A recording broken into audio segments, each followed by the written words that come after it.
25వ అధ్యాయము 5-6 వచనాలు చదువుకుందాం. మత్తయి సువార్త 25వ అధ్యాయం 5-6 వచనాలు. పెండ్లి కుమారుడు ఆలస్యము చేయగా వారందరూ కునికి నిద్రించుండ్రి. అర్ధరాత్రి వేళ ఇదిగో పెండ్లి కుమారుడు అతను ఎదుర్కొన్న రెండను కేక వినబడెను. హల్లెలూయా. ఇప్పుడు మనము అర్ధరాత్రి వేళ కేక వినే సమయంలో ఉన్నాం. దేవునికి స్తోత్రం. మరొక లేఖనం గురించి మనం చదువుదాం. మార్కు సువార్త 13వ అధ్యాయం. మార్కు సువార్త 13వ అధ్యాయము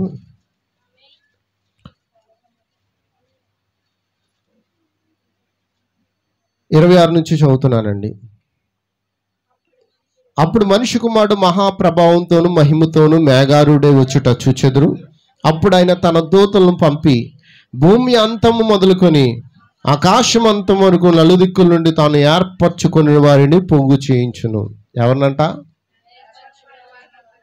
అందరూ గుర్తుపెట్టుకున్నారా? మరొక లేఖనం అక్కడే ఉన్నది, 32వ వచనం. ఆ దినమును గూర్చి ఆ గడియను గూర్చి తండ్రి తప్ప ఏ మనుషుడైనను పరలోకమందున దూతలైన కుమారుడైన ఎరుగరు. కాబట్టి జాగ్రత్త పడుడి, మెలకుగా ఉండి ప్రార్థన చేయుడి. ఆ కాలం ఎప్పుడు వచ్చినా మీకు తెలియదు. దేవునికి స్తోత్రం. హల్లెలూయా. మరి చిన్న మాటలు దేవుడు దీవించును గాక. మరి నిశ్చయంగా ప్రార్థన చేద్దాం. కృపగల తండ్రి, మహిమగల రాజా, మేము ప్రాముఖ్యమైన సమయానికి వచ్చేది నీ స్వరం వినుటే అన్నది. ఏదైనా మన ప్రభువా, కుడి ఉన్న ప్రతి ఒక్క బిడ్డను కుమార్తెను మీరు జ్ఞాపకం చేసుకోండి. మేము నాయన నీ స్వరము లేకుండా మాకు ఎత్తబాటు లేదు, నీ వాక్యము లేకుండా మాకు సంపూర్తి లేదు. దేవా, అదే మా జీవితాలు మార్పు చేసేది ప్రభా. నిశ్చయంగా ఈ దినమున నీ పరిశుద్ధాత్మతో మాతో మాట్లాడండి. ఎత్తబడి విశ్వాసము దయచేయండి. నీ కృపలో మమ్మల్ని అందరినీ జ్ఞాపకం చేసుకోమని, నీ సన్నిధి తోడుగుంచమని యేసుక్రీస్తు నామములో ఈ ప్రార్థన అడిగినాము తండ్రి. ఆమేన్, ఆమేన్. దయచేసి అందరూ కూర్చుందాం. ఈరోజు ఒక చిన్న మాటను మీతో మరి పంచుకోవాలనుకుంటున్నాను. దేవునికి స్తోత్రం. హల్లెలూయా. మరి మర్చిపోవద్దు, మనకి మంగళవారం ప్రార్థన ఉంది సహోదరి గీత ఇంటి దగ్గర. మరి ప్రార్థనలు జ్ఞాపకం చేసుకోండి. అలాగే మరి ముందుకు వెళ్దాం. దేవునికి స్తోత్రం. హల్లెలూయా. మరి మత్తయి సువార్త 25వ అధ్యాయం 5-6 వచనం చదువుకున్నాం. పెండ్లి కుమారుడు ఆలస్యం చేయగా వారందరూ కునికి, ఏంటో మనం తెలుసుకున్నాం. కునికి నిద్రపోవడం అంటే చాలామంది ఈరోజు సంఘాల్లో మరి దేనికి పోతూ ఉన్నారంటే పడుకోవడానికి కాదు, వెళ్ళిపోవాలన్న ఆలోచన ఉంది. కానీ ఇక్కడ మనం పడుకోవడానికి రాలేదు, దేనికోసం వచ్చాం? మనకి వెళ్ళాలని ఆశ ఉంది. కానీ ఇక్కడ నిద్రించుచుండ్రా అని ఉంది. నిద్రించుచుండ్రా అంటే దాని అర్థము మరణావస్థలో ఉన్నారని, చచ్చిన వారి స్థితిలో ఉన్నారని, మృతులై ఉన్నారని. దేవునికి స్తోత్రం. మరి మృతులైన మనము ఆ మృతుల మధ్యలోంచి మనం ఏం చేయాలి? పైకి లేవాలి, మేలుకునే సమయం. ఆమేన్. అందుకే వాక్యం చెప్తుంది. ఎఫెసీ పత్రికలో మనం చదువుకున్నాం కదా, ఏమనుందండి ఎఫెసీ పత్రికలో? ఏముందండి? ఎఫెసీ పత్రిక 5వ అధ్యాయం 14వ వచనంలో,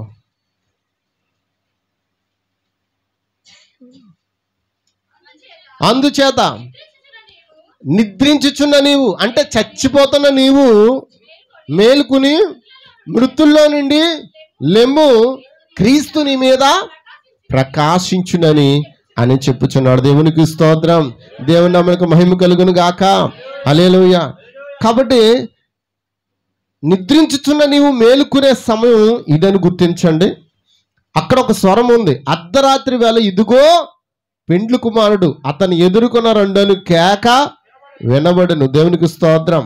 హల్లెలూయా. అంటే ఎవరో ఒక వ్యక్తి వచ్చి ఏం చేశాడు? చెప్తున్నాడు. అర్ధరాత్రి వేళ ఇదిగో పెండ్లి కుమారుడు. ఇదిగో అంటే ఏంటి? అక్కడ ఉన్నట్టు. అమ్మా చెప్పండి. అదిగో అంటే అక్కడ ఎక్కడో ఉన్నట్టు, ఇదిగో అంటే నీ ముందరే ఉన్నట్టు. ఎంతమందికి అర్థమవుతుంది? ఆయన ఎక్కడున్నాడు? ఇప్పుడు వాక్యం ఏం చెప్తుంది? బైబిల్ ఏం చెప్తుంది? ఆయన ఎక్కడున్నాడో తెలుసా? ద్వారము దగ్గర ఉన్నాడంట. ఎక్కడున్నాడు? ద్వారం యొద్ద నిలిచి ఉన్నాడంట. ఎవరైతే తలుపు తీస్తారో వారితో ఆయన కలిపి భోజనం చేయడానికి ద్వారము దగ్గర నిలిచి ఉన్నాడంట. హల్లెలూయా. ఒక్కసారి మార్కు సువార్త 13వ అధ్యాయం 29వ వచనం. ఆ ప్రకారమే మీరు ఈ సంగతులు జరుగుట చూచినప్పుడు ఆయన సమీపమునే ద్వారము దగ్గరనే ఉన్నాడని ఎక్కడున్నాడంటండి? ఇప్పుడు ఆయన ఎక్కడున్నాడు? ఏ ద్వారం అది చెప్పాలండి? ఏ ద్వారం? నిజమేనా? హల్లెలూయా. నీ ద్వారం దగ్గరుండి ఆయన ఏం చేస్తున్నాడు? ఇది తలుపు తట్టే కాలం అండి. ఎవరైతే తలుపు తీస్తారో వారితో ఆయన ఏం చేస్తాడు? పెండ్లి విందులో ఏం చేస్తాం? 3:30 పెండ్లి విందులో ఏం చేస్తాం? పెండ్లి కుమారుడు దేనికి వస్తున్నాడు? మనల్ని తీసిపోవడానికైనా? పెండ్లి విందుకు తీసిపోవడానికైనా? మధ్యాకాశంలో జరుగుతున్న పెండ్లి విందుకు వెళ్ళడానికేమో ఆయన వచ్చుచున్నాడు. ఎంతమందికి అర్థమైంది? దేవునికి స్తోత్రం. దేవుని నామమునకు మహిమ కలుగును గాక. కాబట్టి జాగ్రత్త పడాలి, మెలకుగా ఉండాలి, ప్రార్థన చెయ్యాలి. ఆ కాలం ఎప్పుడు వచ్చినా మనకే, కానీ కాలము ఏ సమయంలో వస్తానని చెప్పాడో దేవుడు, ఆ సమయంలో జరిగే సూచనలు ఎప్పుడు జరుగుతున్నాయి? ఎప్పుడో జరుగుతాయా? ఇప్పుడే జరుగుతున్నాయి. ఆమేన్. అమ్మ, అందరికి వాక్యం అర్థమవుతుందా? మీ తలంపులు, మీ తపన అంతా ఇక్కడ ఉంచండి. మీ ఆలోచన ఇక్కడ ఉంటే మన సమయం ఏంటో, మన కాలం ఏంటో, మనం ఇంకా ఎలా ఉన్నామో, ఏ విధంగా మనం మార్పు చెందాలో మనకి అర్థమవుతుంది. దేవునికి స్తోత్రం. ఆయనంట మార్కు సువార్త 13:34 అంటున్నాడు, ఒక మనుష్యుడు తన దాసులకు అధికారం ఇచ్చి ప్రతి వానికి వాని పని నియమించి మెలకుగా ఉండమని ద్వారపాలకునికి ఆజ్ఞాపించి ఇల్లు విడిచి దేశాంతరము పోయినట్టే ఆ కాలం ఉండును. ఇక్కడ సంఘక్రమం గురించి దేవుడు బోధిస్తూ ఉన్నాడు. ఇక్కడ ఏముందండి? ద్వారపాలకుని ఉద్దేశం గురించి బోధిస్తూ ఉన్నాడు. హల్లెలూయా. అక్కడ దాసులకు దేవుడు ఏం చేశాడంట? అధికారం ఇచ్చాడంట. అమ్మ, వింటున్నారా? దాసులు అంటే ఎవరికి దాసులు? అమ్మ, వింటున్నారా? మీరు ప్రార్థించినప్పుడు ఏమని ప్రార్థిస్తారు?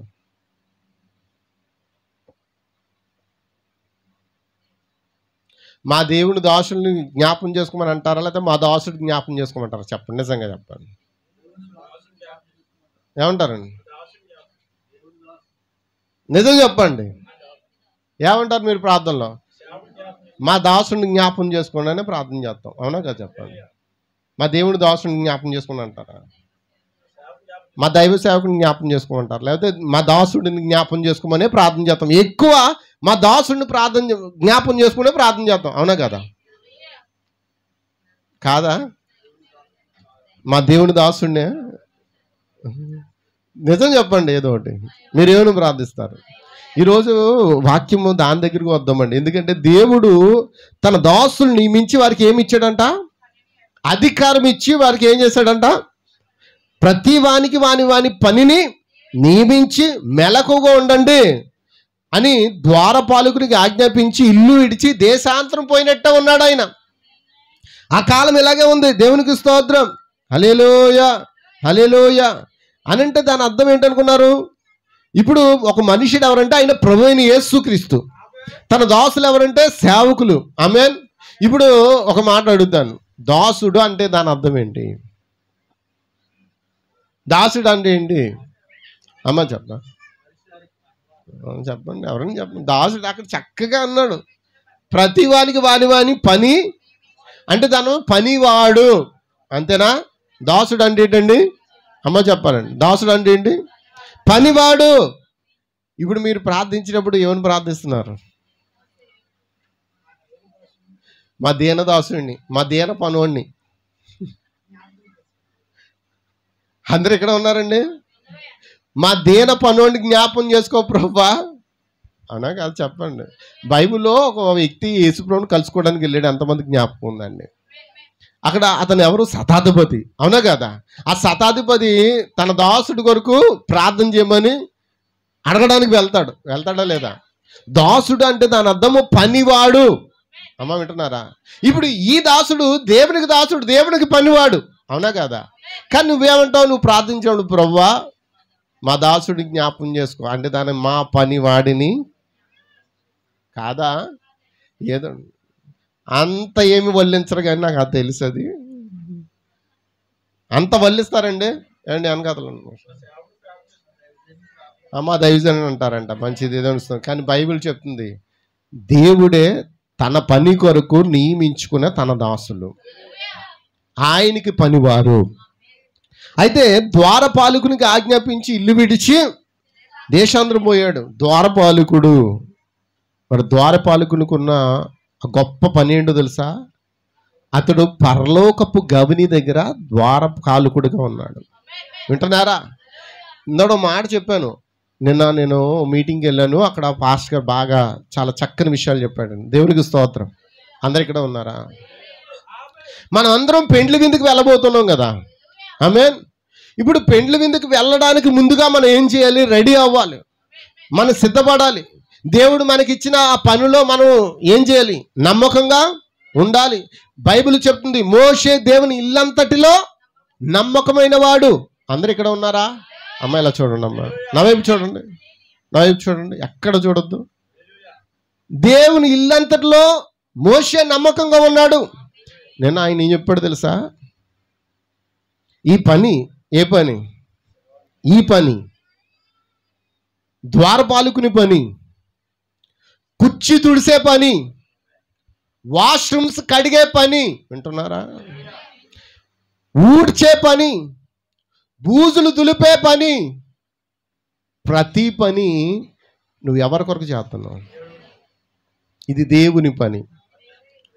ఉద్యోగం ఎవరిచ్చారు నీకు? పాస్టర్ గారు ఇచ్చారా? సంఘం అంతా నిన్ను నిర్ణయించి ఒక పనిలో పెట్టినప్పుడు ఆ పని దేవునిది. సంఘమే దేవుడు. అంతేనా? ఆయన వేరు, మీరు వేరా? ఆయన ఏమై ఉన్నాడో మనం కూడా అదే ఉన్నాం. దేవునికి స్తోత్రం. మీరు నా మీద నమ్మకం ఉంచి ఈ పనులు నన్ను పెట్టినప్పుడు, నేను నమ్మకంగా ఈ పని చేయకపోతే దేవుడు నన్ను ఏం చేస్తాడు? ఇక్కడ నుంచి మనం చెప్పారు కదా పాస్టర్ గారు, పెద్ద మీటింగ్లో నన్ను బాత్రూమ్లు కడిగే వ్యక్తి, bathroom cleaner pastor Vijay Kumar గారిని రాశారంట. రాయడి పెట్టి నేను చూశాను కూడా అన్నది. ఆ ఫ్లెక్స్ వాళ్ళ ఫోటోలు వేసి కూడా అక్కడ కొంతమంది నియమించి, ఆ నియమించిన వ్యక్తుల యొక్క ఫోటోలు ఇంత ఫ్లెక్స్ తీసుకుని ఆ ఫ్లెక్స్లో ఇంకో భోజనాల సంబంధమైన విషయం, భోజనాల సంబంధమైన కార్యక్రమాలకు పలానా వ్యక్తి, మంచినీళ్ళు తాగడానికి, మంచినీళ్ళు ఇబ్బంది కార్యక్రమం వరకు పలానా వ్యక్తి, ఎక్కడైనా మరి బళ్ళు పార్కింగ్ చేస్తారు కదా, తెలుసండి? సైకిళ్ళు బళ్ళు పార్కింగ్ చేస్తారు, కార్లు పార్కింగ్ చేస్తారు, దాని కొరకు మరొక వ్యక్తి. అంటే ఒక్కొక్క పని కొరకు ఒక్కొక్క వ్యక్తిని నియమించి వాళ్ళు ఏం చేస్తారు? ఒక ఫ్లెక్స్లో. అలాగే మన పాస్టర్ విజయ్ కుమార్ గారు వచ్చిన పని ఏంటి? ఈ కోటాలో బాత్రూమ్ క్లీనింగ్ పనులు పాస్టర్ విజయ్ కుమార్. అదేంట్రా చెప్పారు పాస్టర్ గారు, మళ్ళీ అందుకు బోర్డు మీద ఎక్కించారేటి అనుకున్నాడంట. తర్వాత ఏం చేశాడు? పనికి నా పేరు అందు మీద రాయకుండా ఉంటే సరిపోను కదా, నేను ఆ పని చేద్దును కదా అనుకున్నాడు, నా మోషి అనుకున్నాడు. తర్వాత ఆ బాత్రూమ్ కడడానికి అని సరే మరి కంప్లైంట్ చేస్తారు కదా, ఇలా వాసన వస్తుంది, ఇలా అది ఇది అని చెప్పేసి అంటారు కదా. అనరండి? అక్కడ నీళ్లు రావట్లేదండి, ట్యాప్స్ రావట్లేదండి, చూడండి అని అంటారు కదా. ఇప్పుడు దాని గురించి ఇప్పుడు ఇది కేర్ తీసుకోవాలి. అయితే అక్కడ నిలబడి ఉన్నాడు, ఎందుకంటే తన డ్యూటీ ఎక్కడ వేశారు? వాష్రూమ్ దగ్గర వేశారు. నిలబడ్డాడు. దేవునికి స్తోత్రం. నిలబడినప్పుడు ఆ పని చేయడానికి కొంచెం నామోష్యం ఉంది. అప్పుడు ఒక సహోదరుడు వచ్చి, బ్రదర్ మీరు ఏమి చేయదు, మీరు జస్ట్ అలా నిలబడి నేను చేసేస్తానని ఈయన తరపున పని అంతా ఏం చేశాడు? ఆయనే చేసేసాడు. వింటున్నారా? ఆయనే చేసేసాడు. దేవునికి స్తోత్రం. అది ఎవరి పని? పాస్టర్ గారి పనా? సంఘం పనా? కాదండి. అది వాష్రూమ్స్ వాడుతున్న దేవుని పిల్లల యొక్క ఆ వాష్రూమ్స్ క్లీన్ చేయడానికి నిర్ణయించబడ్డాడు ఆ పనివాడు. అదో దేవుని పనివాడు. దాన్ని తృణీకరించిన కారణాన్ని బట్టి ఆ పని అక్కడికి వెళ్ళిపోయింది, వేరొకరికి వెళ్ళిపోయింది. దేవుని ఎవరు పొందుకుంటారు? జీతం ఎవరు పొందుకుంటారు? పనివాడు జీతంలో పాత్ర అన్నాడు. మరి పని చేయకపోతే జీతం ఊరికనే వస్తుందా? కష్టపడకపోతే ఊరికనే వస్తుంది జీతం? అమ్మ చెప్పండి. కష్టపడకుండా డబ్బులు సంపాదించాలని ఇప్పుడు చాలామంది సెల్ ఫోన్లో వెతుక్కుంటున్నారంట. డబ్బు ఎలా సంపాదించాలి, డబ్బు ఎలా సంపాదించాలి, డబ్బు ఎలా సంపాదించాలి, తెలుసండి? కష్టపడకుండా డబ్బులు కొంతమందికి వస్తున్నాయి. ఎలా వస్తున్నాయి చెప్పండి? ఎలా వస్తున్నాయి? అమ్మ స్నేహిత దాని గురించి ఒక ఆలోచించి, ఎలా వస్తున్నాయి? ఏదో నువ్వు వచ్చింది కరెక్ట్గా. ఏంటది? అతడు ఫ్రాడ్ చేస్తే కానీ వేరే ఒక డబ్బు నీకు రాదు. నీకు ఏమైనా సెల్ ఫోన్లో ఇన్ని కోట్లని ఏమైనా మెజర్మెంట్స్ ఏమైనా దాచిపెట్టారు ఏమన్నాని? ఏ బ్యాంక్ కూడా నేను ఫ్రీగా ఇస్తున్నాను, ఇదిగో కొన్ని కోట్లు ఉన్నాయి, మీరు ఆడుకుని గెలుచుకోండి అని అంటారా? అమ్మ చెప్పండి. మీ వెర్రి కాకపోతే మనం డబ్బులు సంపాదించాలంటే కష్టపడితేనే డబ్బులు మనకు వస్తాయి, మన జీతాలు మనకు వస్తాయి. హల్లెలూయా. కానీ ఇక్కడ ఎలా అయిపోయిందంటే ఇప్పుడు సమాజం ఒక్కరిని దోచాలి, ఒక్కరిని పాడు చేయాలి, వాడిని మోసం చేస్తాయి, కానీ వీళ్ళు డబ్బులు సంపాదించలేరు. దేవునికి స్తోత్రం. హల్లెలూయా, హల్లెలూయా. ఆ విధంగా చూడండి, దేవుడు తన పని కొరకు కొంతమందిని ఎన్నిక చేసుకుని ఆ ద్వారపాలకునికి అప్పగించి ఇల్లు విడిచి దేశాంతరం పోయినట్లుగా ఈ కాలం ఉన్నది. ఎంతమందికి అర్థమవుతుంది?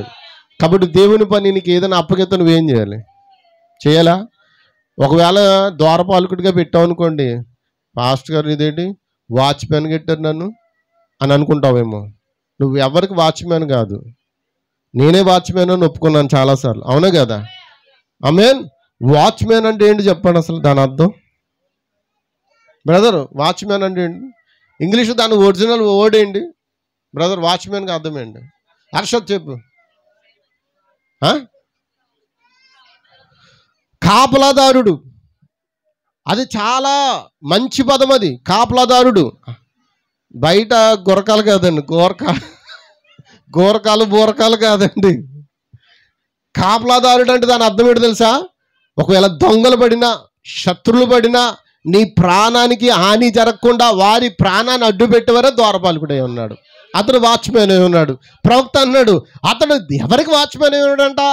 అతడు పరలోక సైన్యానికి, పరలోక రాజ్యానికి, పరలోక తల్లికి. ఎవరో పరలోక రాణి ఇక్కడ ఉందా? పరలోక రాణి ఎవరికైనా పేరు పెడతాం. ఇక్కడ ఇస్తేరు రాని ఉంది కానీ పరలోక రాణి లేదు. హెవెన్ రాణి, హెవెన్ కీన్ పెడదాం పేరు ఎవరికైనా. పరలోక రాణి ఇక్కడ ఉందా?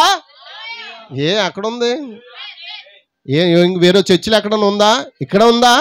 ఎవరు వాళ్ళు? పరలోక రాణి ఎవరు? హెవెన్ క్వీన్ ఇక్కడ ఉందా? ఆ హెవెన్ క్వీన్కి పని చేయడానికి దేవుడు నువ్వు పనివాడిగా అక్కడ పెట్టినప్పుడు నీకు జీతం ఎవరు ఇస్తారు? ఆమేన్. నువ్వు ఏది దులిపినా, నువ్వు కుర్చీలు సదిరినా, నువ్వు ఆహారం వండినా, నువ్వు పాత్రలు కడిగినా, ఏమి చేసినా ప్రతి దానికి నువ్వు ఎవరికి చేస్తున్నావు అంటే పరలోక సమూహానికి చేస్తున్నావు. హల్లెలూయా. ఇక్కడ ఏమి చేసినా అది పరలోక సమూహానికని సంబంధించుకోండి. ఇక్కడ సేవకుని కుటుంబానికి కాదు మీరు పరిచయం చేసేది. ఎవరైనా సేవకుని కుటుంబానికి పరిచయం చేయడానికి వస్తున్నారా? అమ్మా చెప్పండి అమ్మా. ప్రత్యేకంగా అంటూ ఎవరిని మేము పిలిచి మాకు ఇలా పని చేయండి, అలా చేయండి అని ఇప్పుడు కూడా మేము అనలే. కానీ కొంతమంది సహోదరులు హెల్ప్ చేస్తారు. ఎవరికి హెల్ప్ చేస్తున్నారు? వస్తారు అప్పుడప్పుడు, వచ్చినప్పుడు అక్కడ సామాన్లు అనుకో గబ్బుకుని ఏం చేస్తారు? ఆ పనిలో సహకరిస్తారు. ఏదైనా పని ఉంటే ఆ పనిలో సహకరిస్తారు. నువ్వు చిన్నది చేసినా పెద్దది చేసినా ప్రతిదానికి జీతము పరలోకమందు మనకు దాచి ఉంచున్నాడు. దేవునికి స్తోత్రం. హల్లెలూయా. కాబట్టి గమనించండి, ఈ ఇంటి యజమానుడు ప్రొద్దుకుంకుపో వచ్చునో, అర్ధరాత్రి వచ్చునో, కోడి కూయినప్పుడు వచ్చునో, తెల్లవారుండి వచ్చునో, ఎప్పుడు వచ్చునో మనకి. అయితే మనం ఏం చేయాలి? అందరూ చెప్పండి. మనం ఏం చేయాలి? ఆయన ఎప్పుడు వస్తాడో తెలీదు. అర్ధరాత్రి వస్తాడో, తెల్లవారినప్పుడు వస్తాడో, కోడి కూయినప్పుడు వస్తాడో, ఎప్పుడు వస్తాడో మనకు తెలియదు కనుక మనం ఏం చేయాలి? మెలకువగా ఉండాలని వాక్యం చెప్తుంది. హల్లెలూయా. దేవునికి స్తోత్రం. దేవునికి నామానికి మహిమ కలుగును గాక. అయితే గమనించండి, అర్ధరాత్రి వేళ ఇదిగో పెండ్లి కుమారుడని ఎదుర్కొన్న రెండను కేక వేసే సమయంలో మనము ఉన్నామా లేదా? ఇది ఏ కేక అంటే రెండవ రాకడలో ఎదురు చూస్తున్న బిడ్డలు వినే కేక. ఇదిగో పెండ్లి కుమారుడు అనే కేక ఎవరిదంటే అది పెండ్లి కుమార్తెకు సంబంధించిన కేక. ఇది అందరికి కొరకు కాదు. ఎలర్ట్గా ఉన్నవారు మాత్రమే ఆ స్వరాన్ని వింటారు. అందరూ వింటారా? ఆ కేకను అందరూ గమనిస్తారా? దేవునికి స్తోత్రం. అయితే గమనించండి, రెండవ రాకడ కేక వినాలంటే అసలు మొదటి రాకడ సమయంలో ఉన్న కేకను గుర్తించాలి. నీకు రెండవ రాకడ గురించి తెలియాలంటే ముందు మొదటి రాకడ ఎలా జరిగిందో నువ్వు దాన్ని గుర్తించాలి. మొదటి రాకడలో దేవుడు తన దూతలను పంపి కేకలు వేయించాడా లేదా? ఒక వ్యక్తిని చెప్పండి, ఆయన రాకడకు మునుపు వచ్చిన వ్యక్తి బాప్తిస్మిచ్చు. ఈయన మొదటి రాకడకు మునుపు వచ్చిన వ్యక్తి. హల్లెలూయా. వచ్చి ఏం చేశాడు? బోధిస్తూ ఉన్నాడు. అతను బోధ ఏంటి తెలుసా? బైబిల్ మొత్తానికి చూసినప్పుడు అతను బోధ ఏంటంటే గొడ్డల బోధ, చెట్టు బోధ. అతను బోధ ఏంటండి? గొడ్డలి, చెట్టు, సర్పమా, సర్ప సంతానమా, గొడ్డలి, చెట్టు, సర్ప సంతానమా, జాగ్రత్త అని యోహాను ఇంచుమించు 6 నెలలు సువార్త చేశాడంట. ఎన్ని నెలలు అండి? 6 నెలలు. యేసుక్రీస్తు మొదట రాకడ మునుపు జరిగిన కార్యాలు. దేవునికి స్తోత్రం. హల్లెలూయా. మొదట రాకడ కేక, అది బాప్తిస్మిచ్చు యోహాను అని మనందరికీ తెలుసు. అతడు ఏం పలికాడో చూద్దాం. దేవునికి స్తోత్రం. ఆ మొదటి రాకడలో అతడు ఏం పలికాడో చూద్దాం. లూకా సువార్త 3:2 బైబిల్ తెరిచి త్వరగా లూకా సువార్త 3:2 అన్నయు కైపయు ప్రధాన యాజకులుగాను ఉన్న కాలమున, వింటున్నారండి? ప్రధాన యాజకులుగా ఉన్నారు వీళ్ళు. అన్నయు కైపయు ప్రధాన యాజకులుగా ఉన్నారు. ఆ ఉన్న కాలమున అరణ్యంలో ఉన్న జక్కర్యా కుమారుడని యోహాను నొద్దకు దేవుని వాక్యము వచ్చును. దేవుని వాక్యం ఎవరి యొద్దకు వచ్చునో వారే దైవములై ఉన్నారు. యోహాను యొద్దకు దేవుని వాక్యం వచ్చింది. అన్నయ్య దగ్గరికి రాలేదు, కైపయు దగ్గరికి రాలేదు. వింటున్నారా సహోదరులారా? లేదా రాజుగారు ఏ రోజు దగ్గరికి రాలేదు ఆ స్వరము. ప్రధాన యాజకుల దగ్గర రాలేదు ఆ స్వరము. సద్దూకైల దగ్గర రాలేదు ఆ స్వరము. వింటున్నారా?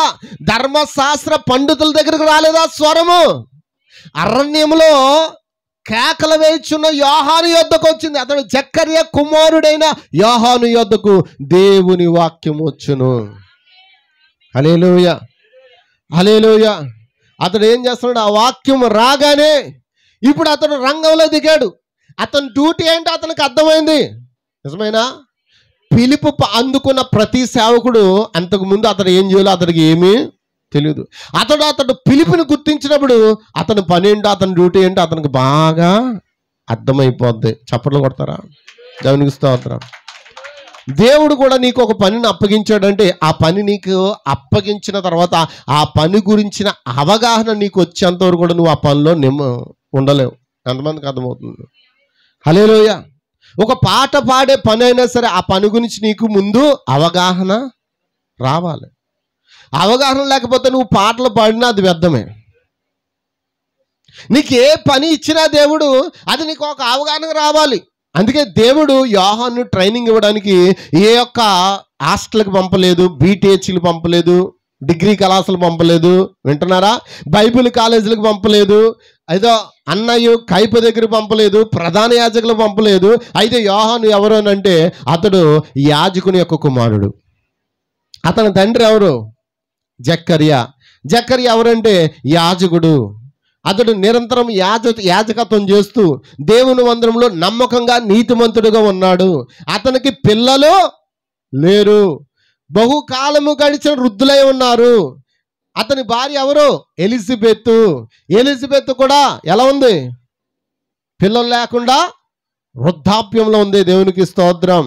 దేవుని నామానికి మహిమ కలుగును గాక. హల్లెలూయా, హల్లెలూయా. గమనిస్తూ ఉన్నారా? దేవుని వాక్యము అప్పుడు నమ్మకంగా ఉన్న నీతిమంతుడైన జక్కర్యాను దర్శించడానికి దేవుడు తన వాక్యాన్ని దూత ద్వారా పంపాడు. ఆ దూత ఎవరు? గాబ్రియేలు. అందరు ఇక్కడ ఉన్నారా? వాక్యం అర్థమవుతుందమ్మా? అమ్మ అందరికీ అర్థమవుతుందా? మీకు అర్థం కాకపోతే నేను నన్ను అడగండి. అర్థమవుతుందా? జక్కర్యా దగ్గరికి వాక్యం వచ్చిందా? జక్కర్యా దగ్గర వాక్యం రాలేదు. జక్కర్యా దగ్గరికి దేవుని వర్తమానం వచ్చింది. దూత తీసుకొచ్చాడు. జక్కర్యా, ఇదిగో నీ భార్య అయిన ఎలిజబెత్కు కుమారుని కలుగును. నిజమేనా? అతనికి యోహాను అని పేరు పెట్టండి. అతను ఏం చేస్తాడో, అతని పరిచర్య ఏంటో అప్పుడే దూత జక్కర్యాకు బోధించింది. దేవునికి స్తోత్రం. దేవుని నామానికి మహిమ కలుగును గాక. హల్లెలూయా, హల్లెలూయా. దేవుని నామానికి మహిమ కలుగును గాక. కాబట్టి గమనించండి, జకర్యా దగ్గరికి దేవుని దూత ఆ స్వరాన్ని తీసుకువెళ్తున్నప్పుడు ఆ స్వరం వింటున్న ఆ జకర్యా ఆ విషయాన్ని నమ్మలేకపోయాడు. నమ్మాడా? నమ్మలేదా? నమ్మలేదు కనుక అతడు ఏమైపోయాడంట? మోగోడైపోయాడంట. కాలక్రమేణా తన భార్య గర్భవతి అయింది. ఎలిజబెత్కి 6 నెలలు వచ్చిందాకా ఆమె గర్భంలో ఉన్న శిశువు కదులుతున్న విషయం ఆమెకి తెలీదు. పొట్ట పెరుగుతుంది అనుకుంటుంది. అమ్మ వింటున్నారా? పొట్ట పెరుగుతుంది అనుకుంటుంది, లోపల బిడ్డ ఉందని. ఆ బిడ్డ కదులుతూ ఉండడం, అసలు చచ్చిన బిడ్డ ఉన్నాడు లోపల. వింటున్నారు ఇక్కడే? దేవునికి స్తోత్రం. యోహాను ఆ యొక్క గర్భంలో చచ్చిన వాడుగా ఉన్నాడు. అతనికి జీవం లేదు. ఆ తల్లికి ఏమీ కూడా స్పర్శ అనేది తెలియట్లేదు. కానీ 6 నెలల తర్వాత, ఆమె గర్భవతి అయిన 6 నెలల తర్వాత మరియ వస్తుంది. ఎంతమందికి అర్థమవుతుంది? అప్పటికే మరియకి 6 నెలల తర్వాత ఆమె గర్భవతి అయింది. ఆమె ఎప్పుడైతే వచ్చిందో, హల్లెలూయా, ఇప్పుడు ఎలిజబెత్తో మాట్లాడడం ప్రారంభిస్తుంది. ఎలిజబెత్ ఏం మాట్లాడుతుంది? ఎలిజబెత్ మరి యొక్క వందన వచనము వినగానే ఆమె గర్భంలో, అమ్మా వింటున్నారా? ఎందుకంటే వందన వచనం ఏం చెప్పింది ఆమె? అంతకుముందు ఏం చెప్పింది? ఇదిగో నాకు గాబ్రియల్ దూత కనబడింది, శిశువు పుడతాడని చెప్పింది. ఆ శిశువుకి యేసు అని పేరు ఉందమ్మా. అక్కడ యేసు అని పేరు ఉందా? యేసు అని పేరు వినగానే ఆ వందన వచనం ఏంటంటే అది, ఆ వందన వచనం వినగానే ఆమె గర్భంలో ఉన్న శిశువు ఏం చేశాడంట? గంతులు వేశాడంట. అంటే 6 నెలలు గర్భంతో ఉన్న ఆ ఎలిజబెత్కి ఏం తెలీదు? ఆ స్పర్శ తెలీదు. ఆమె పొట్ట ఎందుకు పెరుగుతుందో తెలియదు. ఇప్పుడు కొంతమందికి బిడ్డలు లేకపోయినా పొట్టలు మాత్రం బాణ పొట్టలు ఉన్నాయి కదా, ఉన్నాయని చెప్తాను. నాకు తెలిసిన ఒక ఆవిడండి, ఆమె గర్భంతో ఉన్న సంగతి ఆమెకి తెలియదంట. 8 నెలలు 7 నెలలు మొత్తం గర్భం మోసేసింది. ఉంటున్నారా? ఎందుకంటే పెళ్ళై పిల్లలు పుట్టారు. ఫస్ట్ అమ్మాయి పుట్టింది. అమ్మాయి పుట్టిన 14 సంవత్సరాలకి ఆమె మరలా ప్రెగ్నెంట్ అయిన విషయం ఆమెకి తెలీదు. 7 నెలలు ఆమె ఉండవే చాలా ఎత్తు ఉంటుంది. ఆమె ఏమో పెద్ద పొట్ట ఉంటుంది ఆమెకి. ఈ 7 నెలలు ఆమె గర్భంలో శిశువు ఉన్న సంగతి ఆమెకి తెలియదు. కడుపులో అప్పుడప్పుడు వికారంగా ఉంటుంది, వాంతులు అవుతున్నట్టు నొప్పిగా ఉంటుంది. ఏంటో అని హాస్పిటల్కి పరీక్ష చేయించుకోవడానికి వెళ్తే వాళ్ళు చెప్తే కానీ తెలియదంట నువ్వు ఇప్పుడు ప్రెగ్నెంట్ అన్న సంగతి. వింటున్నారండి? అలాగుంటుంది కొంతమంది పరిస్థితి. అయితే ఎలిజబెత్కి స్పర్శ లేదు, కదలిక లేదు, ఏమీ లేదు. ఎప్పుడైతే మరియా ఆ యొక్క శుభవచనాన్ని చెప్పిందో, ఆ వందన వచనం చెప్పిందో, యేసు అనే మాట ఎప్పుడైతే ఆమె విన్నదో, ఆమె చెవులు గుండా ఆ స్వరము లోపల ఉన్న ఆ శిశువులోనికి వెళ్ళి ఆ శిశువు లోపల ఒక జీవనం తీసుకుని వచ్చింది. అమ్మ వింటున్నారా? యేసు అంటే ఎవరు? ఒక జీవం. ఆయన ఆ మాట వినగానే ఆమె గర్భంలో ఉన్న శిశువు గంతులు వేశాడంట. మరి యేసు అంటే ఇప్పుడు ఇక్కడ గంతులు వేసే వాళ్ళు ఎవరు ఉన్నారా? లేదండి. నాకు ఆ యొక్క విధానం కనబడలేదు. యేసు అంటే ఆయన కూడా దేవుడే అన్నట్టుగానే ఉన్నారు. కానీ మీరు యేసు నీ జీవితంలో చేస్తున్న మేలు నువ్వు జ్ఞాపం చేసుకుని ఎప్పుడైనా ఆయన గనపరిచావా? నువ్వు గంతులు వేసావా? నువ్వు లోకస్తులు వెళ్ళే నువ్వు ఆయన నశించిపోకుండా నిన్ను కాపాడడానికి ఆయన ఎంతో త్యాగం చేశాడే. హల్లెలూయా. నిన్ను ఎంతగానో కన్నిటికి రెప్పవలే కాపాడుతూ ఉన్నాడే.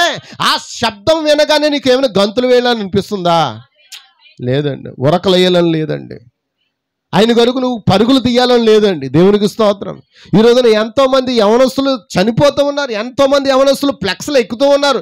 ఇప్పుడు కూడా నిన్న ఆ మీటింగ్కి వెళ్తుంటే ఒక కొత్త కుర్రోడు ఎవడో పెద్ద ఫ్లెక్స్ వేశారు. మరి ఎవరో ఆ మొత్తం రోడ్లో వెళ్తే చాలు ప్రతి ఫ్లెక్స్ కనబడుతుంది. వారానికి ఒక వ్యక్తిని మారుస్తున్నారు అక్కడ. ఏమండి? ఆ ఫోటో ఎక్కకుండా దేవుడు మనల్ని ఎంతగా కాపాడుతున్నాడు. ఆయన ఇచ్చిన ఊపిరితో మనం బ్రతకట్లేదా? యేసు అనే శబ్దం వినగానే నీలో ఉద్యమం రావట్లేదా? ఎందుకు నువ్వు చల్లబడిపోయావు? ఎందుకు గడ్డ కట్టుకుపోయావు? నీ పరిస్థితి ఏంటి? నువ్వు ఇంకా ఎత్తబడాలనే ఉద్దేశం నీకు లేదా? జరుగుతున్న సూచనలు ఏంటి? జరుగుతున్న ఆ యొక్క కార్యక్రమాలు ఏంటి? అక్కడక్కడ భూకంపాలు, అక్కడక్కడ కరువులు, అక్కడక్కడ యుద్ధాలు, ఇవన్నీ జరుగుతున్న కాలంలో మనం జీవిస్తున్నామే. దేవునికి స్తోత్రం. అయితే మనం ఏం చేస్తున్నాం? ఇంకా మన స్థితి ఏంటి? మన స్టాండర్డ్ ఎక్కడ ఉంది? దేవునికి స్తోత్రం. హల్లెలూయ. అరణ్యంలో కేక వేయవలసిన వ్యక్తి ఆ గర్భంలో చచ్చిన వారి వల్లే ఉన్నప్పుడు ఆ యేసు అనే శబ్దం వినగానే ఆ గర్భంలోని శిశువు ఏం జరిగింది? జీవం తీసుకుంది. గంతులు వేయండి. హల్లెలూయ. ఇప్పుడు అతడు బయటకు వచ్చాడు. ఇంచుమించు తల్లిదండ్రులతో 7-8 సంవత్సరాలు మాత్రమే ఉన్నాడు అంటాను. 7-8 సంవత్సరాలకి బిడ్డకి ఎవరు నేర్పిస్తారండి వాక్యం? అందరూ ఇక్కడే ఉన్నారా? 7-8 సంవత్సరాలకి ఆ బిడ్డకి ఏ వాక్యం తెలుస్తుందండి? అతడు ఏ స్కూల్కి పోలేదు, ఏ కాలేజ్కి పోలేదు. అతడు అరణ్యంలో పెరిగాడు, ఒంటరిగా పెరిగాడు. అతడు మనుషుల మధ్యలో పెరగలేదు, అడవుల మధ్యలో పెరిగాడు. అడవిలో ఉన్న సంగతులు ఏంటి? గొడ్డలి, చెట్లు. ఎందుకంటే చెట్టు బాగా ఏరిలా ఎదిగిపోయింది అనుకోండి, దాన్ని ఏం చేస్తాడు? గొడ్డలు తీసుకొచ్చి నరకడం. అతని ఆహారం ఏంటి? తేనె. అతని ఆహారం మిడతలు, అతని ఆహారం పెరుగు. దేవునికి స్తోత్రం. అలాంటి ఆహారం తింటూ అతడు ఏం చేశాడు? తన కాలాన్ని ముందుకు తీసుకువెళ్తున్నాడు. దేవుడు అలాంటి వ్యక్తిని తన మొదటి రాకడకు మునుపు బయటికి తీసుకొచ్చున్నాడు. దేవునికి స్తోత్రం. దేవుని నామానికి మహిమ కలుగును గాక. దేవుని నామానికి మహిమ కలుగును గాక. హల్లెలూయా. కాబట్టి ఆయన చెప్తున్నాడు, ప్రభు మార్గము సిద్ధపరచుడి, ఆయన త్రోవలు సరళము చేయడని ఆయన వాక్యం ఏం చెప్తుంది? ఆయన కేకలేస్తున్నాడా? మారు మనసు తగిన ఫలాలు ఫలించండి. అబ్రహాము మాకు తండ్రి అని మీరు అనుకున్నా మొదలు పెట్టుకోవచ్చు. అయితే దేవుడు ఈ రాళ్ళ వలన అబ్రహాము కూడా పిల్లలు పుట్టింపగలడని మీతో చెప్పుచున్నానని చెప్పాడు. యోహాను ఎంత కఠినంగా మాట్లాడుతున్నాడండి, ఎంత కఠినంగా బోధిస్తూ ఉన్నాడు. మీరు మా తండ్రి అబ్రహాము అని చెప్పుకుంటున్నారు, మా తండ్రిని అబ్రహాము అని మీరు చెప్పుకుంటున్నారు, మీరు మొదలు పెట్టుకోండి. కానీ దేవుడు ఈ రాళ్ళు కూడా అబ్రహాముకు పిల్లలు పుట్టించగలడు అన్నాడు. దేవుడికి స్తోత్రం. అయితే ఆయన బోధ ఏడు తెలుసా? ఇప్పుడే గొడ్డలి చెట్లు వేరున ఉంచబడి ఉందా? లూకా సువార్త 3:9 ఇప్పుడే గొడ్డలి చెట్ల వేరున ఉంచబడి ఉన్నది గనుక మంచి ఫలము ఫలించని ప్రతి చెట్టును నరికివేయబడి అగ్నిలో వేయబడినని చెప్పాను. దేవునికి స్తోత్రం. హల్లెలూయా. ఇతని బోధ ఏంటి? మారండి బాబు, మార్పు చెందండి. మార్పు చెందకపోతే ప్రతి చెట్టు దగ్గర ఏముంది? గొడ్డలు ఉంది. అది గొడ్డలు ఏం చెట్లు వేరలను కూడా ఏం చేస్తుందంట? నరికి వేసి ఆ ఫలించిన ప్రతి చెట్టును తీసుకెళ్ళి ఏం చేస్తుందంట? అగ్నిలో. హల్లెలూయా. కాబట్టి అక్కడున్న ఆ అధ్యాయంలో, ఆ 3వ అధ్యాయంలో ఆ లూకా సువార్త మనం చదువుతున్నప్పుడు కొన్ని విషయాలు మీకు చూపిస్తానండి. దేవునికి స్తోత్రం. ఆ 9వ అధ్యాయం చూస్తున్నప్పుడు 3వ అధ్యాయం 9వ వచనం నుంచి చూద్దామండి. దేవునికి స్తోత్రం. హల్లెలూయా. ఇప్పుడే గొడ్డలి చెట్లు వేరున ఉంచబడి ఉన్నది గనుక మంచి ఫలం ఫలించిన ప్రతి చెట్టును నరికిబడి అగ్నిలో వేయబడిని. ఇది ఎప్పుడు మాట అంటే మొదటి రాకడలో యోహాను దేవుడు పిలుచుకుని యోహానికి ఇచ్చిన వాక్యం అది. అతను ఆ వాక్యాన్ని బోధిస్తూ ఉన్నాడు. అప్పుడు అందుకు చాలామంది జనులు అలాగైతే మేము ఏం చేయాలి అడుగుతున్నారా లేదా? కానీ ఈరోజు అడిగే ప్రజలు ఉన్నారా? అలాగైతే మేము ఏం చేయాలండి, ఆ తీర్పును తప్పించుకోవాలంటే మేము ఏం చేయాలని అడిగే ప్రజలు ఉన్నారా? అమ్మా మాట్లాడండి అమ్మా. ఎవరు కూడా లేరు, కనబడలేదు. కానీ అక్కడ ప్రజలు అడుగుతున్నారంట, ఆ తీర్పును తప్పించుకోవాలంటే మేము ఏం చేయాలి అని ఆ తీర్పుకు భయపడుతూ ఉన్నారంట. అయితే యోహాను వారికి ఏ విధంగా ఉండవాలో బోధిస్తూ ఉన్నాడు. బోధించాడా? అక్కడ కొంతమంది అడుగుతూ ఉన్నారంట. ఎవరు అడుగుతున్నారో చూడండి ఒకసారి. జనులు అలాగైతే మేము ఏం చేయాలని అతన్ని అడగగా అతడు 2 అంగీలను గలవాడు ఏమీ లేని వానికి ఎవరికి ఇవ్వాలి? మరి ఉన్నవాడికి ఇస్తున్నాం మనం. లేనివాడికి ఇమ్మంటే ఇక్కడ మనం ఏం చేస్తున్నాం? ఉన్నవాడికి ఇస్తున్నాం. హల్లెలూయా. మరియు ఆహారం గలవాడికి అలాగూ ఆహారం నీకు ఎక్కువ ఉంటే నువ్వేం చేయాలి? ఆహారం లేని వాడికి ఇవ్వాలి. మనం ఏం చేస్తున్నాం?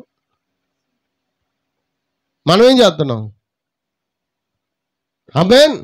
అంటే అక్కడ మొదటి రాకడలో ఆయన కొన్ని సూచనలు చెప్పాడు. సుంకరులను బాప్తిసం పొందవచ్చి బోధకుడా మేమేం చేయాలని అతను అడగగా అతడు మీకు నిర్ణయించబడిన దానికంటే ఎక్కువ తీసుకుని వద్దని వారితో, సుంకరులు అంటే ఎవరు? పన్నులు వసూలు చేసేవాళ్ళు. తర్వాత సైనికులు వచ్చారంట. సైనికులు వచ్చి ఏమన్నారంట, మేము ఏమి చేయమని అతన్ని అడిగిరి. అందుకు అతడు ఏమన్నాడు, ఎవరిని బాధ పెట్టద్దు. ఇప్పుడు జరుగుతుంది ఏంటి? ఇప్పుడు జరుగుతుంది ఏంటండి? ఎవరాళ్ళు? సైనికులు అంటే పోలీసులు. అప్పుడు అంటున్నాడు, ఓ పోలీసులారా, మీరు ఎవరిని బాధ పెట్టకండి, ఎవరి మీద అపనింద వెయ్యొద్దు, మీ జీతములతోనే తృప్తి పొంది ఉండుడని వారితో. కానీ ఇప్పుడు ఏం జరుగుతుంది? జీతాలు సరిపోవట్లే. వాక్యం ఉందండి. అప్పుడు ఏం జరిగిందో ఇప్పుడు అదే జరుగుతుంది. హల్లెలూయా.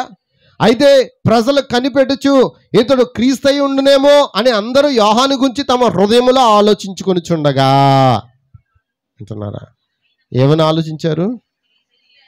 ఇక్కడే ఆగుతా నేను, కొద్దిసేపు ఆగాలంది. నాతో ఏకీపిస్తారా? ఇక్కడ యోహాన్ని ఏమనుకుంటున్నారు? క్రీస్తునేమో, అందుకే ఈ మంచి విషయాలు చెప్తున్నాడు అమ్మా. అందుకే ఇలాంటి మంచి విషయాలు బైబిల్ చెప్తుంది. యోహాన్ అంట ఒక్కరిని కూడా స్వస్థపరచలేదంట అమ్మా. ఒక్కరిని కూడా బాగు చేయలేదు, ఒక్కరిని స్వస్థపరచలేదు. అతడు వచ్చిన పని ఏంటి? స్వస్థపరచడానికి కాదు, బాగు చేయడానికి కాదు. అతను వచ్చిన పని ఏంటి? మొదటి రాకడలో అతను సువార్తను ప్రకటించి మీరు ఎలా జీవించాలో, ఎలా ఉండాలో చెప్పడానికి వచ్చాడు, చెప్పాడు. తర్వాత అతను ఏం చేశాడు తెలుసా? చతుర్థాధిపతి అయిన హేరోదు చేసిన సకల దుష్ట కార్యముల గురించి అతని సోదర భార్య అయిన యోరేదియ నిమిత్తము యోహాన్ని అతన్ని గద్దించాడు. దేవునికి స్తోత్రం, హల్లెలూయా. ఎంతమందికి అర్థమవుతుంది? అతడు వచ్చి ఏం చేశాడు? సైనికులు ఎలా ఉండాలి, సుంకర్లు ఎలా ఉండాలి, పన్నులు వసూలు చేసే వాళ్ళు ఎలా ఉండాలి, ఉన్నవాళ్ళు ఎలా ఉండాలి, లేని వాళ్ళు ఎలా ఉండాలి, అందరి గురించి వాక్యం చెప్పి, దేవునికి స్తోత్రం, హల్లెలూయా. హేరోదు రాజు ఆ యొక్క హేరోదియ నిమిత్తం యోహాను ఏం చేశాడు? అతన్ని గద్దించినప్పుడు తన తమ్ముడి భార్యను ఉంచుకున్నాడుగా, అవునా కదా? గద్దించినప్పుడు అతడు ఏం చేశాడు? అందుకు ఆ హేరోదుని అతని తలను నరికించాను. ఎంతమందికి అర్థమవుతుంది? అందరు ఇక్కడ ఉన్నారా? అప్పటికే ఆ యొక్క యోహాన్ని అందరూ ఏమనుకున్నారు? క్రీస్తేమో. అందరు ఇక్కడ ఉన్నారా? అర్థమవుతుందా?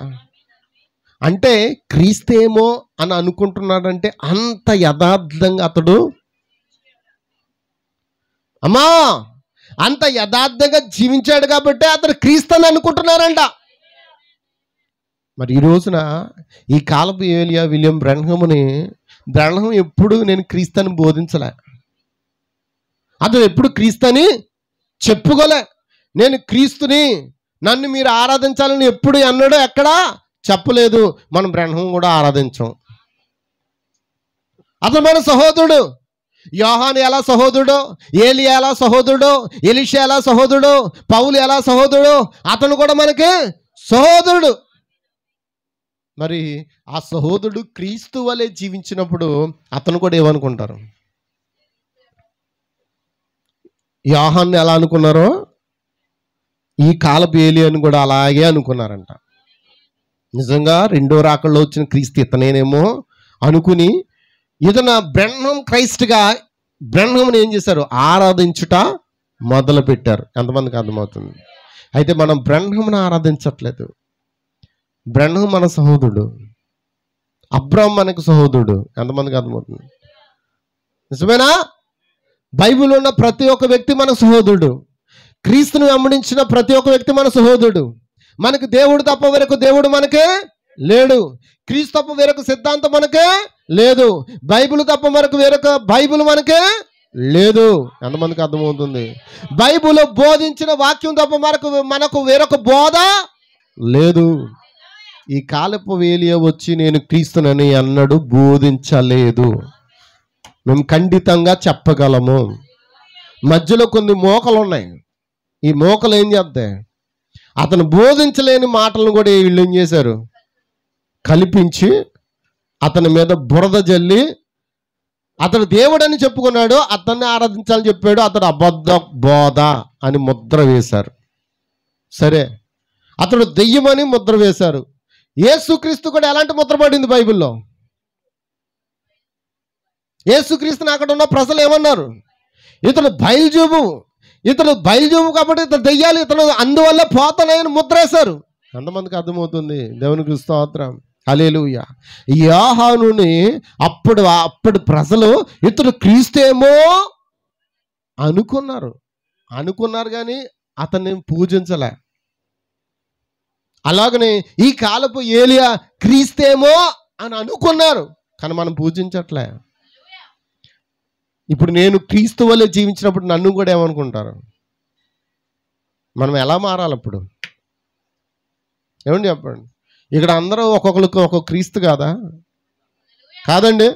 ఆయన దేవుడైతే మీరేంటి? కాదా? ఏం మాట్లాడలేదు. కుక్క పిల్లని ఏమంటాం? నేను పులిపిల్ల అంటాను. చిరుత పిల్ల నేను మేక అంటాను. కుదరదా? ఎందుకు కుదరదు? నేను అంటాను అంతే. మరి క్రీస్తు పిల్లలు ఎవరు? క్రీస్తు పిల్లలు కాదా? ఆయన క్రీస్తు అయితే మనం క్రీస్తులం కాదా? ఆయన యేసు అయితే మనం చిన్న యేసులం కాదా? ఆయన పెద్ద దేవుడు అయితే మనం చిన్న దైవములు కాదా?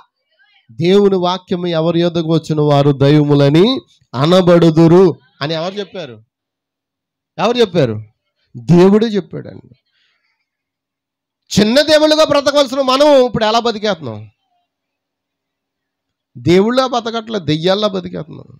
దెయ్యం చేసే కార్యాలన్నీ చేసుకుంటూ దెయ్యాలుగానే బతికేస్తున్నాం. అవునా కదా? మళ్ళీ మనం దేవుళ్ళు అని చెప్పుకుంటున్నాం. మనం దేవుడంత స్థానానికి వెళ్ళాలంటే ఆయన పోలికలు ఆయన స్వరూపులకు మారకపోతే నీకు ఆ రాజ్యంలో తలుపు ఓపెన్. అర్థమైందా? ఆయన ఎక్కడున్నాడు? ద్వారం దగ్గర ఉన్నాడు.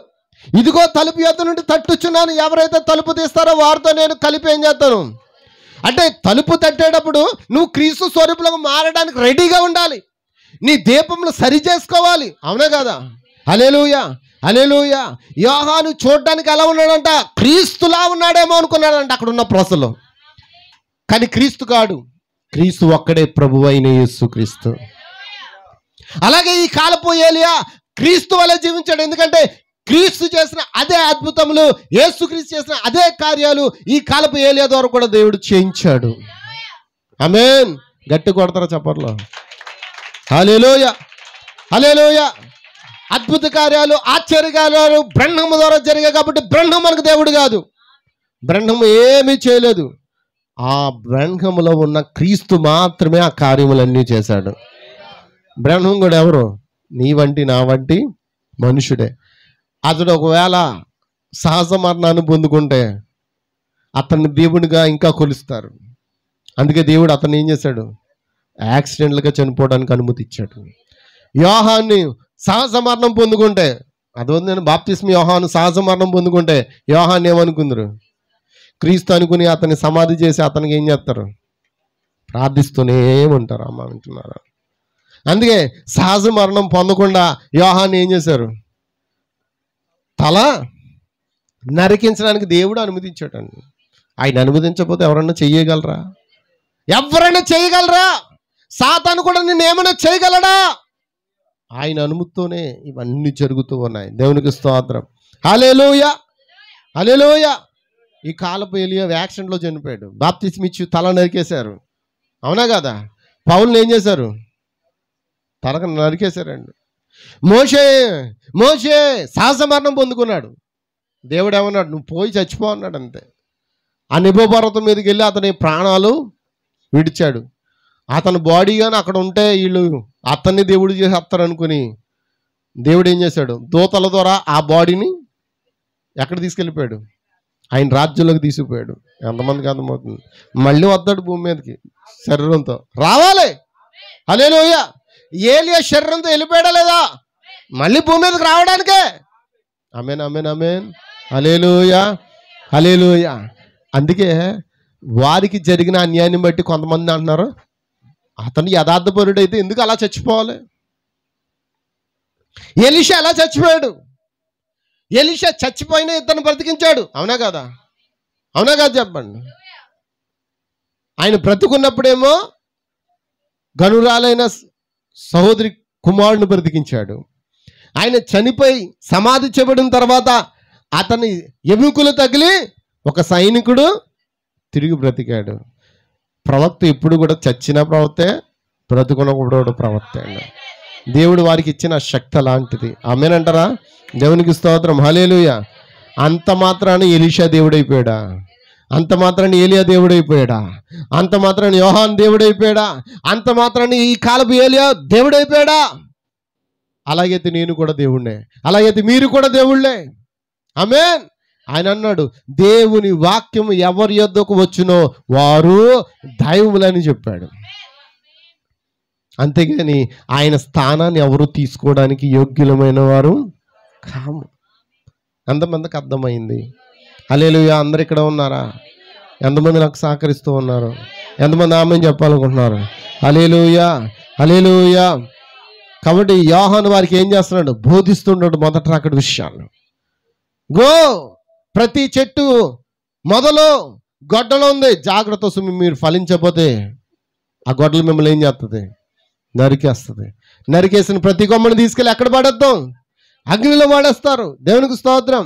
ఇంకా ఏమన్నాడు తెలుసా? యోహాను అంటున్నాడు, నేను నీళ్ళలోని మీకు బాప్తిసం ఇస్తున్నానయ్యా, నా వెనక వచ్చేవాడు నాకంటే శక్తిమంతుడు, సార్వభౌమాధికారం కలిగిన వాడు, పవర్ఫుల్ గాడ్ అయినా, హల్లెలూయా, హల్లెలూయా, నాకంటే శక్తివంతుడు. ఆయన చెప్పులు ఇప్పడానికి కూడా నేను యోగ్యమైన వాడిని కాను, పాత్రుడిని కాను. ఆయన పరిశుద్ధాత్మలోను అగ్నితోనూ మీకు బాప్తిసం ఇస్తాడు. ఇప్పుడు పరిశుద్ధాత్మ అగ్నితోనే మనం ఏం చేయాలి? తీసుకోవాలా? నువ్వు నీటిలో బాప్తిసం పొందినంత మాత్రాన అది బాప్తిసం కాదు.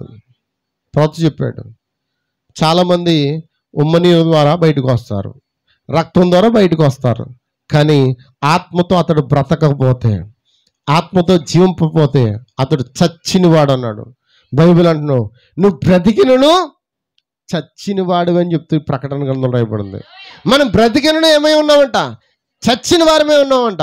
కాబట్టి ఈరోజు మనం ఏం అవ్వాలి? క్రీస్తునందు మృతుల్లోండి మనం ఏం చేయాలి? లేవాలి. ఇది మేలు కొలిపే వర్తమానం. ఇది నేను సిద్ధపరిచే వర్తమానం. ఇది ఎందుకంటే ఇదిగో పెండ్లి కుమారుడు ద్వారమునద్దే ఉన్నాడు, తలుపు తట్టుచున్నాడు, ఎవరైతే తలుపు తీస్తారో వారితో నేను కలిపి భోజనం చేస్తానని చెప్పాడు. అందుకే నీకు మొదట రాకడ అర్థం కాకుండా నువ్వు రెండో రాకడ కొరకు ఎదురు చూడడం అది వ్యర్థం. నువ్వు మొదట రాకడ ఎలా జరుగుతుందో, దేవుడు ఒక వ్యక్తిని పంపి ఆ యొక్క ఆర్భాటం ఎలా చేయించాడో, ఆర్భాటం ద్వారా రక్షించబడిన ఆ ప్రజల్ని దేవుడు ఎలాగో కనుగొన్నాడో, అలాగే రెండో రాకడ కూడా సేమ్ ఆ విధంగానే జరగబోతుంది. ఆమేన్. కాబట్టి లూకా సువార్త 3:17 అంటున్నాడు, ఆయన చేతిలో ఉన్నది, ఆయన తన కళ్ళమును బాగుగా శుభ్రం చేసి తన కొట్టులో గోధుమలు పోసి ఆరని అగ్నితో పొట్టు కాల్చివేయనని అందరితో చెప్పును. ఇంకా ఇదియుగాక అతను ఇంకొను చాలా సంగతులు చెప్పి ప్రజలను హెచ్చరించుచు వారికి సువార్త. కాబట్టి ఈ కాలపు ఏలి ఎందుకు వచ్చాడు?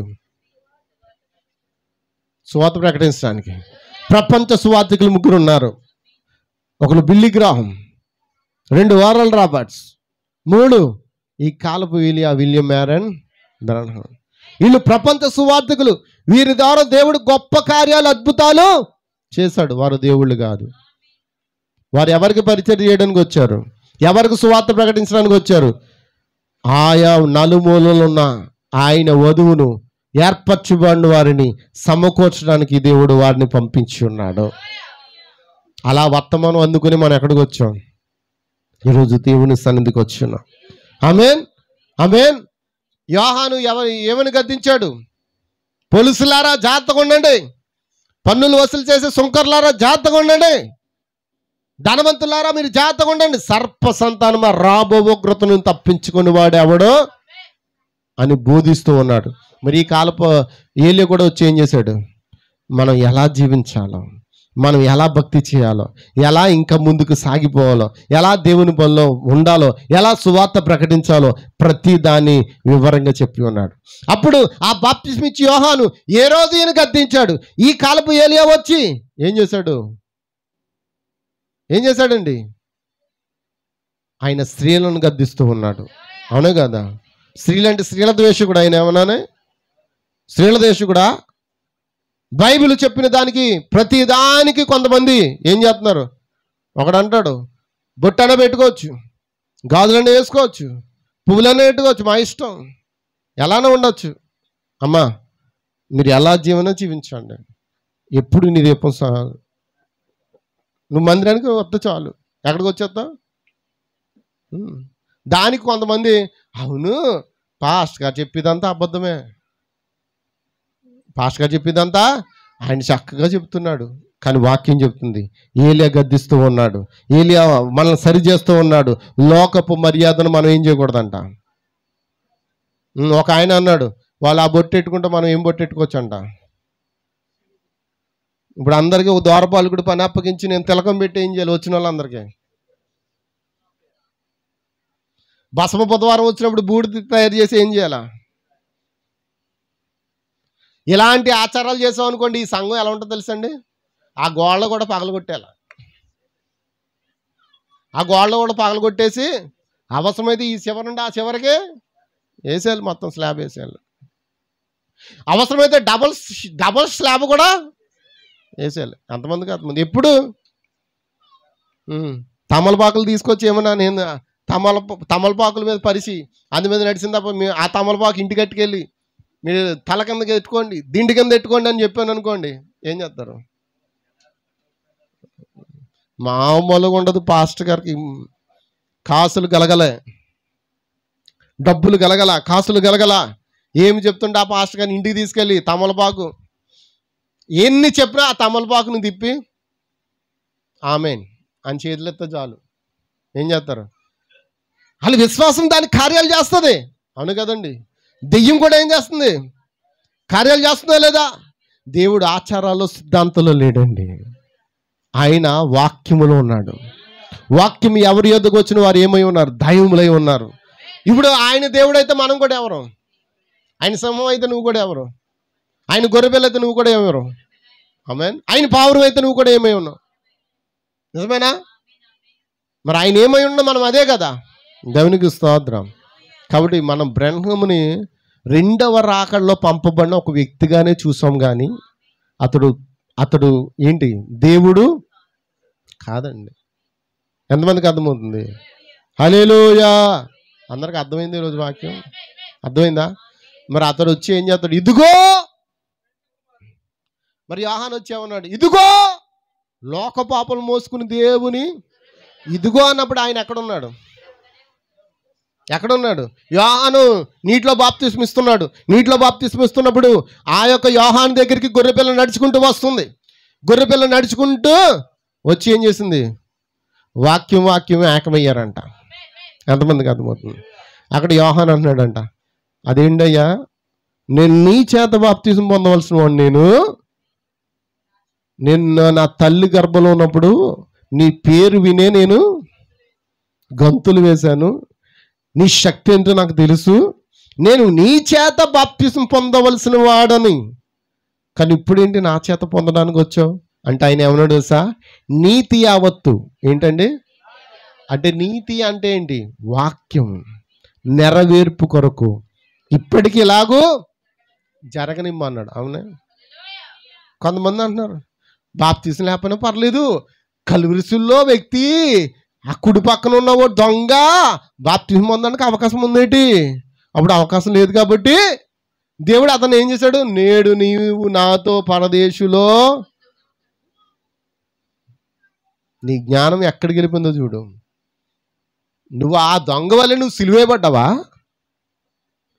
లేదా ఆ పక్కన ఇంకో దొంగ ఉన్నాడు కదా, ఎడమ పక్కన ఒక దొంగ ఉన్నాడు కదా, ఆ దొంగ వల్ల నువ్వు యేసుక్రీస్తును ఎగతాళి చేస్తున్నావా? అతడికి అవకాశం లేదు. అతడు దిగి బాప్తిస్మ పొందడానికి అవకాశం లేదు. హల్లెలూయా. అతడు ఏమన్నాడు?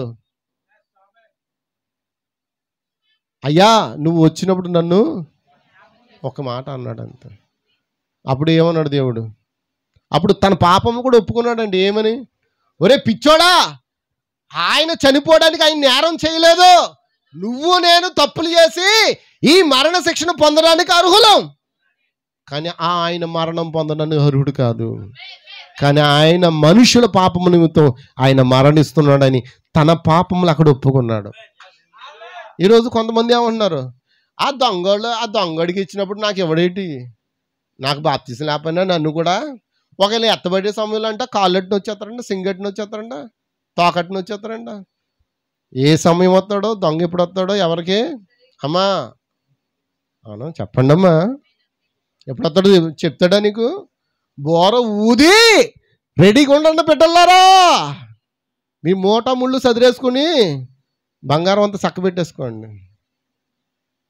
అర్థమవుతుందండి అని చెప్తాడా?